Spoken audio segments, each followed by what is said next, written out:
Today on the channel, we're going to go over, should you buy a Traeger or a pellet smoker of your choice? I kind of represent the guy that only did like burgers and brats and decided to buy a Traeger 2 years ago.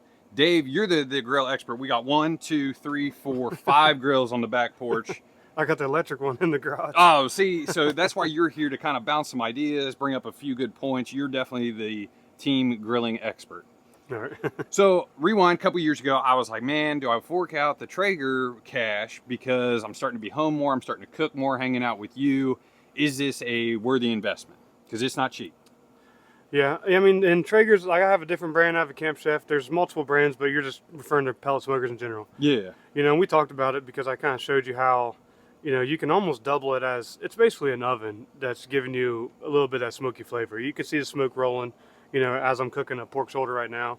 So, but you basically will hold a nice steady temperature like an oven does, you know, and just gives you that smoky flavor added to it. So it's always a win-win in my mind to have one, at least in your bank.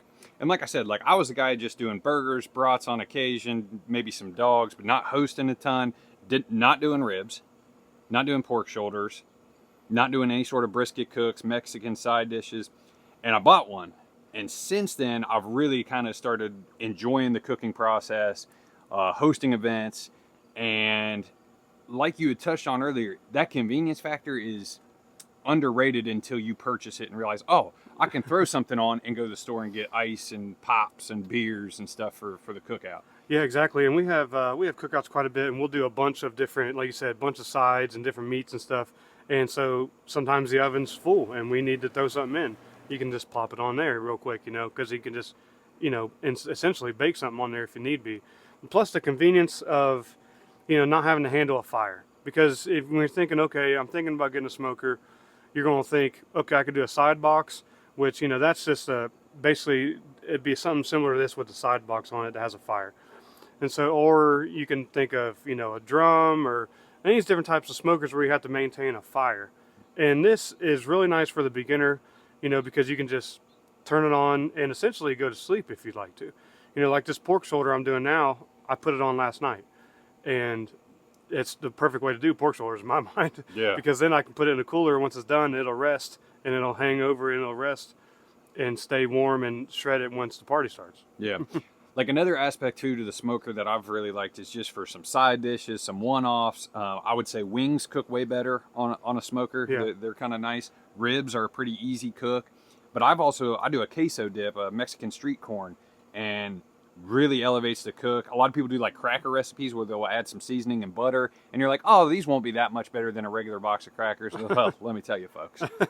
Yeah, you touched on the wings. I'll be doing wings later on a different grill, but it's that crispy skin that I don't know what it is about just the flowing air through that gets that crispy skin. When you do wings, you do got to bump the temp up. You don't want to do wings low and slow at 220 because it'll get rubbery. Yeah, or any chicken for that matter. I think that's a misconception too. Like I think people see the Traeger and a lot of people think smoking stuff longer term. You can bump temps and do burgers fast. Now, you and I both agree like steaks and burgers probably not the best on the Traeger full send. Yeah, I've done burgers. So when I do steaks, I start them in here low and slow, and I bring them up slowly, and then I sear them at the end. Yeah. So I do a reverse sear on my steaks, and I start them in the pellet smoker usually, and especially if I'm doing a thicker tomahawk or a thicker ribeye, I'll start it in the pellet smoker at about 180, and I bring that steak up slowly to about 110, 115, and then I'll sear it. Yeah. Now I won't say burgers are bad on the Traeger, but it's just like a regular charcoal Weber kettle does better burgers. I like the char better on the burger too. Yeah, and I do the slow cook on the steaks as well on the Traeger, and then bring them in the house and pan sear them. I just wish I had both a searing like plate right next to it. But I've thought about forking it out. They make a side sear box for this exact smoker that you can mount, but it's like $200. It's like I could just go inside. It does smoke up the house. that is true. So do you have any other thoughts for a guy who's like on the fence about buying one? Is it worth the cash? Because that's the spot I was in, and here I am 2 years later. Like, man, I wish I'd done this a year or two earlier. I say look at your options, and there are cheaper options other than the Traeger brand itself. You know, I love everybody refers to just Traeger as the pellet smoker. It's kind of became the name, which is fine. I would say fork out the cash because it'll get you into it, you know, and you don't have to you can have smoked foods without having the frustrations of trying to maintain a fire. Mm-hmm. Because I think everybody starts with the cheap offset smoker, and which I think learning fire management is kind of a part of smoking, but that's like second level. Yeah. You know, if you just want to start, if you just want to get into it, I think the pellet smoker is the way to go. And then once you start enjoying that process a little bit, then you can get you a secondary one where you can, because if you maintain a fire, you're going to mess some things up. Yeah. It's just going to happen. You're going to have flare-ups, you're going to have burnouts, and you're going to have a little bit of an issue at times maintaining a fire until you know how to do that. Yeah, another quick point, if you're kind of on the fence and looking at pellet prices, you and I talk about this a lot, like you don't have to buy the Traeger brand pellets at your local Kroger, Walmart that are at standard cost. You and I buy pellets all the time at Tractor Supply that are cheaper, or you find them at Sam's Club when they're even marked down and you just stockpile, if you will. Yeah. That's the route to go, and I wish I'd have known that right off the jump, and I Yeah. didn't. Yeah, I've never noticed any difference in taste Mm-hmm. in pellets at all. I know I will avoid like mesquite because that's a much stronger flavor, and I just avoid it. I usually just get like some random competition blend or hardwood blend or fruit wood blend. It all tastes the same to me, realistically. I've never noticed a different taste in any of the food I've cooked. And I feel like another aspect when you get new into smoking and using the Traeger, you got to step up your seasoning game. I have way too many. Yeah, so getting a few different ones, some that are better for chicken, some are a little spicier, more beef oriented. Like that's just part of buy them. And a lot of times you tell me, like sometimes you can't over season them when you're first applying. No, not especially when you're doing like a bigger cut of meat, like pork shoulder, ribs, brisket. Layer that stuff on there, you know. It's not going to be salty at the end. I mean, yeah, believe me.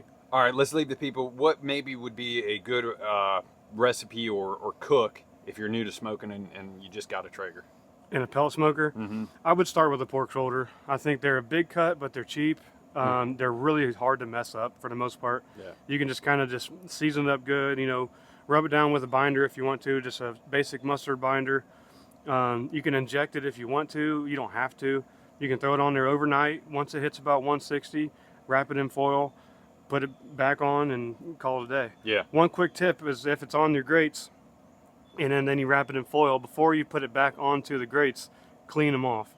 Because if you foil wrap it and then put it back on dirty grates, it'll stick, and then when you pull it off, the foil will rip, and you'll spill out all your juices. Yeah, that's it. Yeah, there are some learning lessons, but you just gotta you gotta go through the experience to kind of learn. Yeah, and just bring it up to about 203 degrees, and it'll pull out, be good. All right, boy, that's what she said.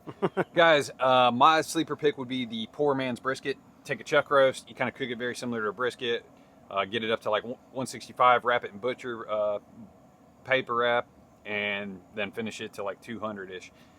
That's kind of my favorite, and you could shred it and make tacos, so it makes a really good taco if you're kind of into the Mexican flair. I think that's all we got, man. You want to close this out? Go buy you a pellet smoker. As always, garage beers taste best.